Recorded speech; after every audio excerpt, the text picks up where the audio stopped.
the nuts and bolts of the piece. The first movement, every movement has a quote by Alan Watts. He's my favorite philosopher. He puts all this happiness stuff all in one place. The Seeker was influenced by these facts. The Talking Heads, Slippery People. David Byrne does an improvisation at the end. We're going to play that for you in a moment. John Adams' Harmonium, which is my favorite piece that the man ever wrote. There are a lot of great pieces that he's written, but that piece to me is really fantastic. The sound of my gears rolling on the bike. Okay, if you're a cyclist, you know that we wax our chains now, so you shouldn't hear gears rattling. It should just sound like nothing is moving. It's pretty amazing. And then the love of crafting all these elements together. My favorite intervals are in this symphony. I like things that don't resolve right, although they do resolve. So, it starts in the first movement and then mysteriously remained in all the other movements. Okay, but before we do that, this is the Seeker. We're not going to play the whole thing for the sake of time.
So that's the very opening of it. If you're playing it, you're very familiar with that music. If you're not playing it, that's the opening. So where does that come from? All right, so we're going to start with Slippery People. The bongo solo is David Byrne's improvisation on Slippery People. Here is David Byrne, the Talking Heads. For those of you who don't know, you're about to have your life changed.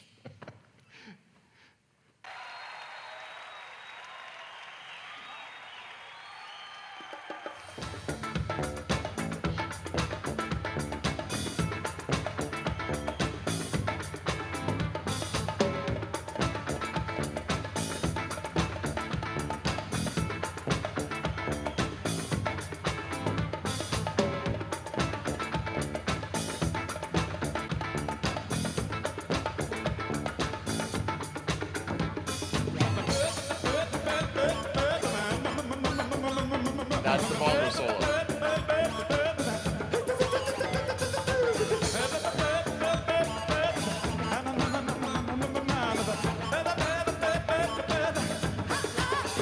That improvisation that he does becomes the bongo solo for the beginning and the end of the piece. That's stuck in my mind. I was sitting in California when I was writing this, and I'm like, what am I hearing?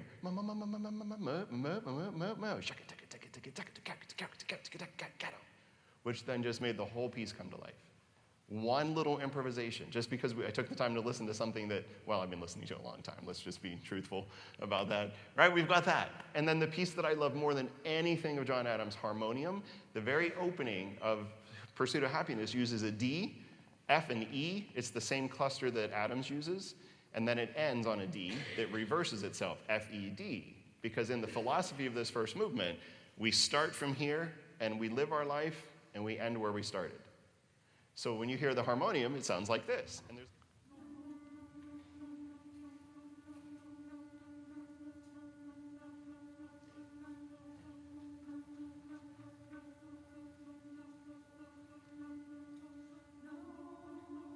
D, F.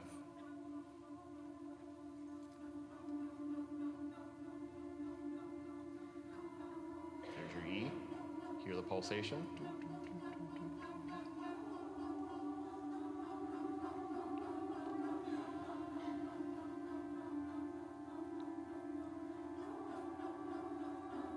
Just in my opinion, this is a little slow for this moment.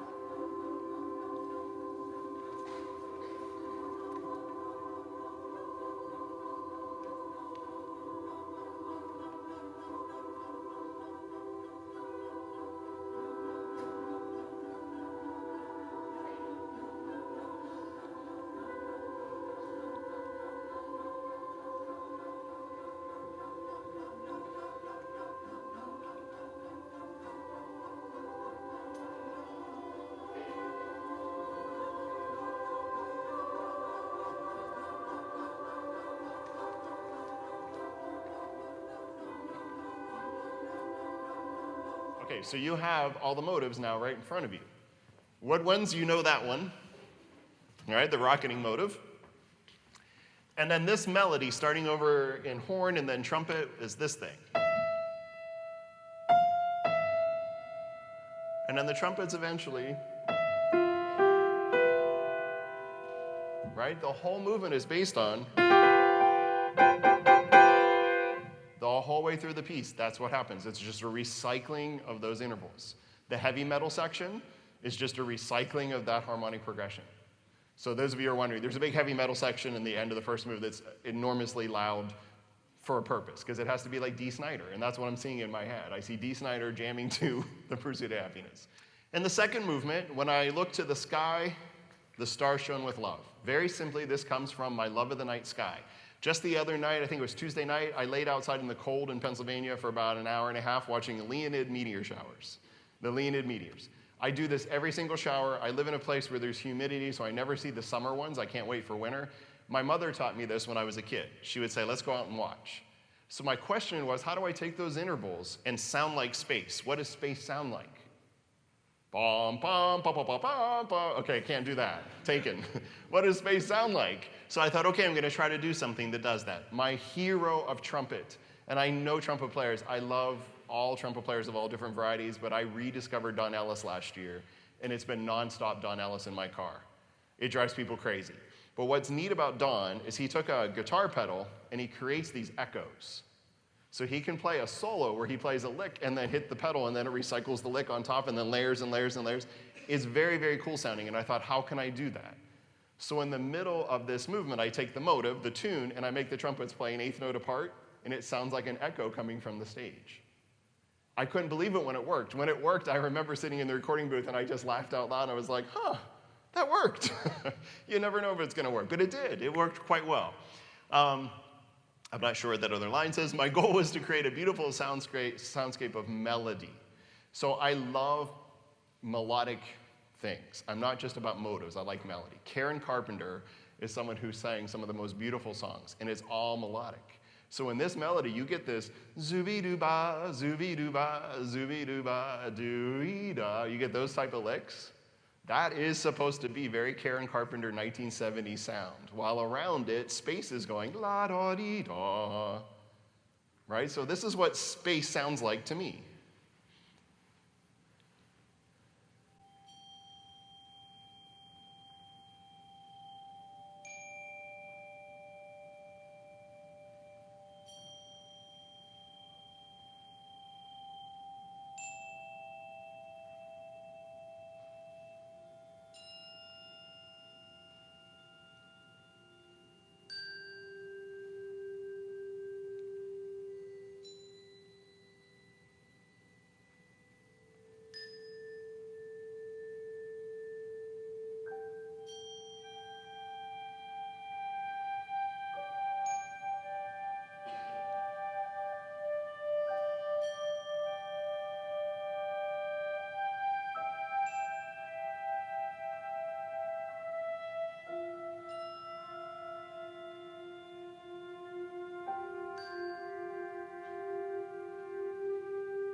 So I just want to play that intro because, as you know, if you're playing it, that's the longest movement. It's just really extensive. So how did I manipulate those intervals? What I did with the composition, I said, all right, great. So we've got this melody.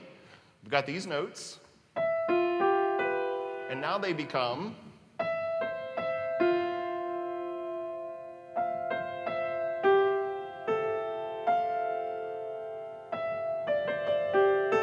right? They become that tune.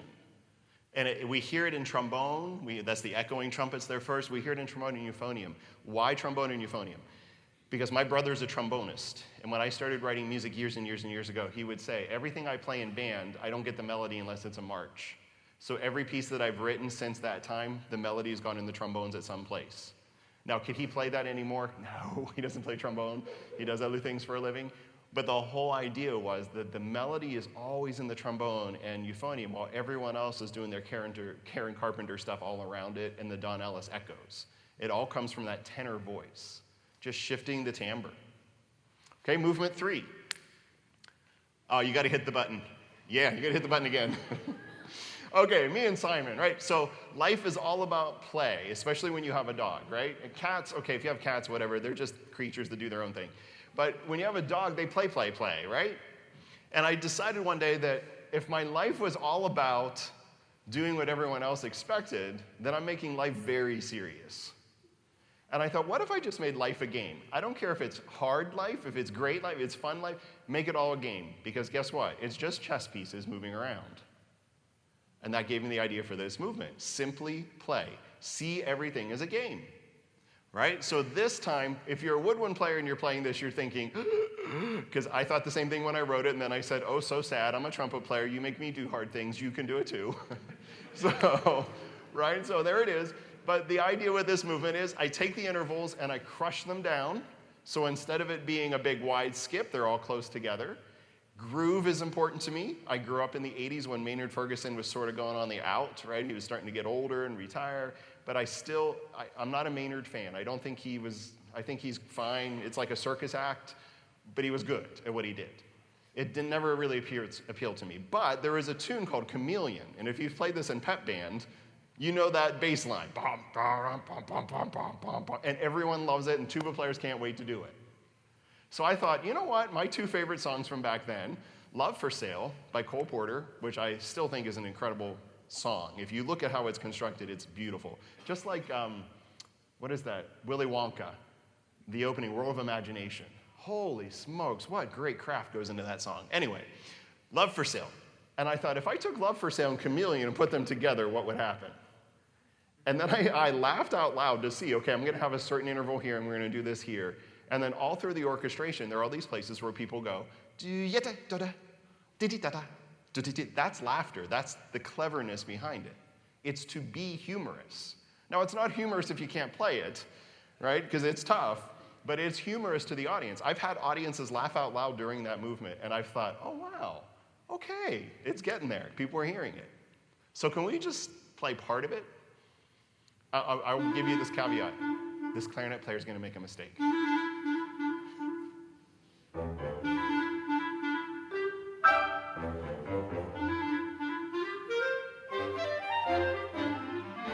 Laughter.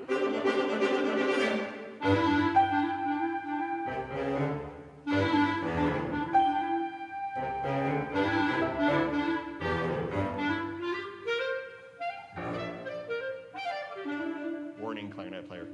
Just kidding.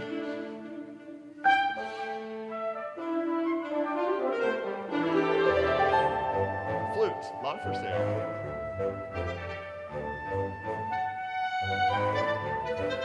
And then we go away.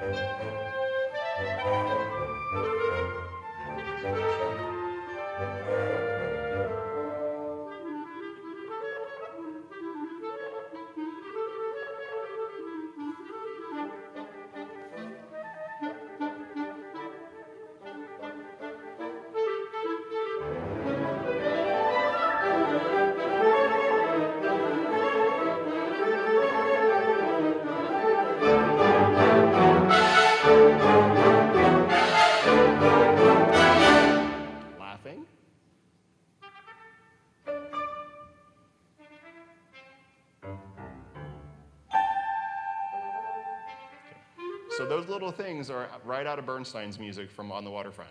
I love those little type of things. So I was like, all right, I'm going to have fun with that. The last movement, the fourth movement. So the intervallic content is exactly the same as it was in the first movement. It just jumps around. It's driven by all the intervallic material. This whole movement is just driven by that. And then for me, silence creates energy. So if you've played it, you know there's a place where everything goes and it just stops for a moment. And then pedal point creates more energy. Because sometimes pedal point, we sit there like, picture a long note pedal point, like a low C, and all this stuff happening on top. And I thought, how can I do that and not do that? So I went back and listened to Don Ellis's music. And there's this great place where all of a sudden the orchestration breaks down, and they're just bopping and popping all over the place. And you can't get these scores, by the way. You can only get a few of them, the Don Ellis scores. How did he do that? What did he do here? So I just started playing around, and so I could make a similar sound with my gestures instead of with, obviously, his. Plagiarism, not good, right? So I would do that, and so that's what this piece is about. And that's what it's composed as. So I want you to hear it first, then we'll go look at the interval. So here's the last movement, part of it.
The Talking Heads bongo solo comes back.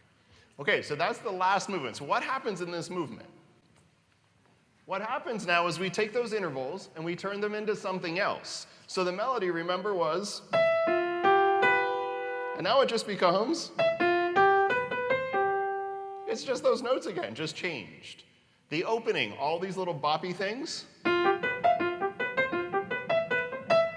those type of lines, it's just that motive over and over and over and over and over, and I'm just trying to find new and clever ways to create that. That's everything that I have to offer about the piece, but if you want more information about any of this, some things that I would highly recommend you listening to. Okay, so the first one, The Happiness Lab by Dr. Laurie Santos. She is a happiness professor. Yes, she gets paid to teach people at Yale about finding their happiness. I have found the first 3 seasons to be great. Right now, it's a lot of stuff that I don't relate to. It's women's health. I'm interested in listening, but I don't relate to the things they're talking about. However, she's great at giving you all these tips and advice on ways to find your happiness, and all these ideas of peace and all that come from her very, very much. I got to meet her when Yale did the world premiere. They commissioned the piece. I got to meet her, and when you meet someone who runs a podcast, you expect one thing, and I definitely got another in a positive way, but I was very surprised. She sat there and was in tears at the end of the piece because she said, I never thought that anything I did would matter artistically. Wow, was she wrong? We never know. Be Here Now by Ram Dass, which is the last movement's title, Be Here Now, Be Present. This is not a book that you read from beginning to end. I made that mistake. It doesn't make any sense to do that. You pick it up, you read a page and go, that's something to ponder today, and put it back down. It's like a tome this thick, or if you're going to do it on an e-reader, you'll never find the end. You'll just keep scrolling. Pretty amazing. The Book by Alan Watts, which is one of the best titles for any book. The book by Alan Watts, he's a philosopher. He was this really interesting philosopher. If you ever watched Animaniacs, the old cartoon from years ago, when the goat is on there, the philosopher that's the llama and the goat, they sing the song about the Dalai Lama. The voice you hear speaking is Alan Watts. So it's really cool to have that. Harmonium by John Adams, of course, I would tell everybody to listen to that. Forever, always, it's just a masterpiece of color.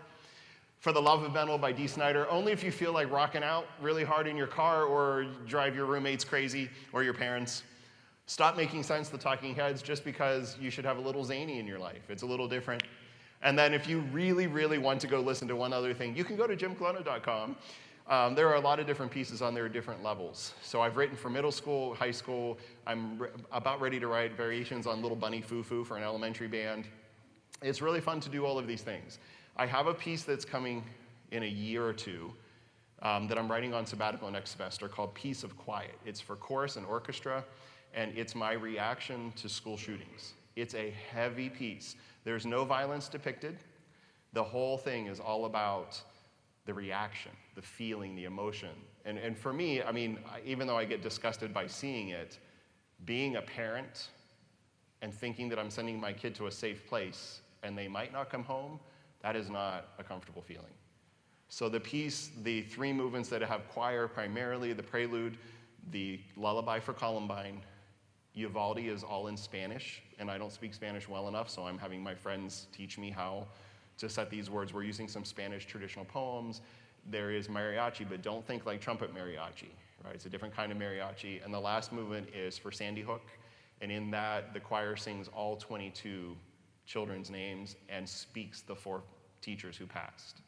And then there's a sunrise at the end that ends kind of questionable, I think. I'm writing it on sabbatical, so I don't know where it's going, but that's the big piece that's coming up. And I'm writing some other pieces as well, some high school band things. But I want you, if you want to go, I don't care if you do.